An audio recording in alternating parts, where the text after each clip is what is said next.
Alors, première petite vidéo d'une série sur App Inventor 2, qui est une plateforme en ligne permettant de développer des applications pour tablettes et téléphones sous Android. Donc, deux sites à retenir pour commencer. appinventor.org, qui est le site de référence avec toute la documentation. Donc, il est très complet. Le seul inconvénient, comme vous pouvez le voir, c'est qu'il est totalement en anglais. Et c'est ce pourquoi je vous propose cette série de vidéos. Donc, appinventor.org et le deuxième site, donc App Inventor 2, une petite recherche sur Google, et là vous avez en première page le MIT App Inventor 2. Donc il faut savoir que c'est le MIT qui maintient à jour App Inventor, même si initialement c'était un projet de Google. Donc quand je clique sur le lien, voilà pourquoi il nous demande un compte Google pour utiliser App Inventor. Donc je vais me connecter. Alors si jamais les élèves n'ont pas de compte Google, vous pouvez très bien créer un compte fictif ou là, c'est ce que je fais avec mes élèves. Pour certains, je leur confie un compte créé exprès à l'occasion.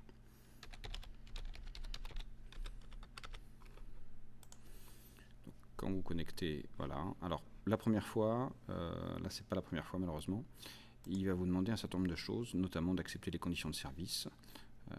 Donc la première fois, vous arrivez sur cet écran-là. Donc, volontairement, je vais supprimer mon projet, donc Delete Project, pour vous montrer, voilà. Vous arriverez sur cette page-ci au premier démarrage. Donc, projet, Start New Project, on va commencer, donc on va l'appeler test, et nous voilà sur notre premier projet. Voilà, donc App Inventor se compose de deux fenêtres principales. Une première qui est la fenêtre de Designer, sur laquelle vous allez pouvoir repérer tous les éléments graphiques qui représentent votre application.